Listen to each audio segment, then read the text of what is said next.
Good morning, I'm Keaton Hall. Dakota Makers is off this morning. It just ticked over to 5 a.m. and that means it's time for a look at the weather with Cameron Aaron. Yeah, it's going to be a busy day again, Keaton. Yesterday was a pretty busy day for a lot of folks, especially in the Big Sandy. And it's going to be another busy day and really a busy into the week ahead because more showers and storms are on the way. So another severe weather alert day is in effect on Wednesday. Let's take a live look this morning over at UVA-Wise. All is quiet at this location this morning, but it is very warm, already sitting at 72 over at UVA-Wise, 73 in Jackson and Hazard, already at 75 in Somerset and London, 71 over in Manchester. But check out these dew points. Very muggy and sticky and very moist. There is a lot of moisture in the air right now, and that is going to be key for the forecast later on today.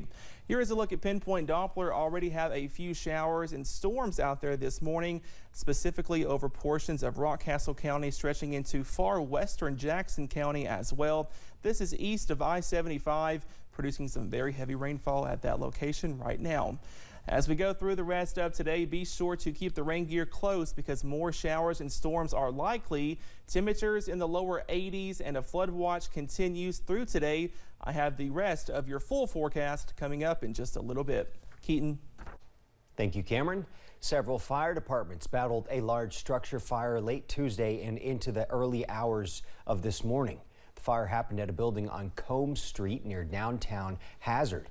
Officials say the fire was put out and the scene was cleared around 3 o'clock this morning. An eyewitness tells us no people were inside the home, but at least one pet needed to be rescued. Well, I was laying in bed watching TV and I looked out my window and I seen smoke and a little bit of fire. I jumped up and run outside right quick and grabbed a water hose, and then I heard a dog barking, so I kicked the window in on the house was burning and got the dog out. Then I took my water hose and tried to put the fire out and the fire department got here. There's been a few homeless people in and out of it, and as far as I know, there was no power hook to it. Like I said, the only thing I seen in there was a dog. It's scary, especially with my three girls and women. I had to wake him up, get everybody out of the house and everything. It's pretty scary. No injuries have been reported at this time. An old part of Renfro Valley in Rockcastle County was heavily damaged in a fire. Crews say the building on Hummel Road is now private property being used for storage. They say someone driving by yesterday morning saw the flames. Firefighters from 3 departments showed up. They had to shuttle water in because it was such a rural area. Crews were able to save a dog and stop the flames from spreading to other buildings. They do not think storms caused the fire. We've had some rain move through, but I think that it's nothing related to this. We've not had no lightning or strikes, nothing of that nature. It's not known what caused the fire. No injuries were reported in that one. People in Floyd County saw some severe flooding yesterday. While the rain has impacted communities throughout the Big Sandy, Floyd County may have been the hardest hit, with water flowing over roadways and in many instances threatening homes. Floyd County Sheriff John Hunt encourages people to call for help if you feel like you're in danger and to remain aware of water levels if you're in a flood-prone area as more rain stays in the forecast. Call 911 when you see water obviously getting close enough to where that you feel like you don't have a way out. We'll get to you as soon as we can. We got boats activated right now with the rescue squad has been activated. Sheriff's deputies, KSP, everybody's looking at these rural areas that's taking on some water. Sheriff Hunt says it's important not to drive through high or swift waters or over roadways. Officials say it only takes 6 inches of swift water over a roadway to move a car off its path.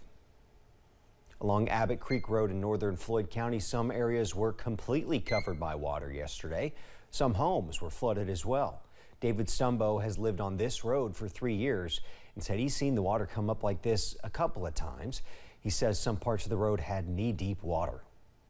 The bad thing about here is the creek's lower than what this is, and all the water comes, which jumps the bank up there, comes down through here, tries to get back to the creek.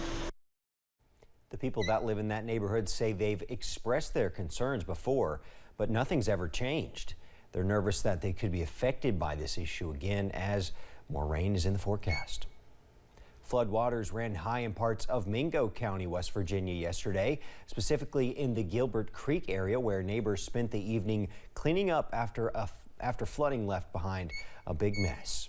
Neighbors say a downpour began around 9 a.m. and water began coming out of Gilbert Creek's banks about an hour later, making the drive home quite the ordeal for some. Ezreal Hatfield says he'd wait for water to recede over part of the road, only to find more high water a little farther ahead. I left my house this morning about 9:30 to go to Gilbert to the pharmacy and been trying to get home ever since. With more rain in the forecast this week, locals are hoping to avoid a repeat of yesterday's floods. Staying in the Gilbert Creek area, LaRae Farrell shot this video from her front porch of someone driving down Route 13 through several feet of raging water, somehow managing not to get swept away.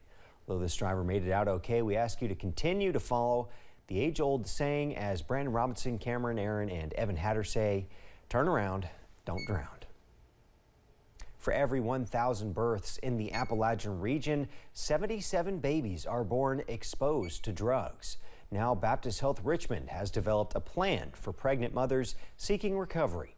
The HOPE program offers several support services for expecting mothers through birth and postpartum. Case managers help navigate mothers through the stages of the program.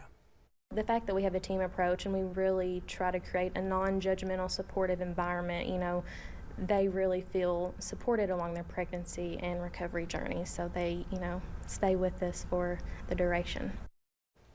Since starting in April, 2 women have graduated from the program, with currently 6 active participants enrolled. Tuesday marked 32 years since the Americans with Disabilities Act was signed, and yesterday the Disability Resource Center in Perry County hosted its first ever celebration of the anniversary. During the event, community resource booths were set up to provide people with information, and the Spirit of the ADA Awards took place to honor people in our local community who have advocated for people with disabilities. People with disabilities, no matter what type of disability they have, can be a contribution to the community. We're not here to show that we need help or the services we need. We're here to show that we can support each other. If you or a loved one is in need of assistance, the Disability Resource Center staff says you do not need a referral, but they would prefer that you call ahead and make an appointment.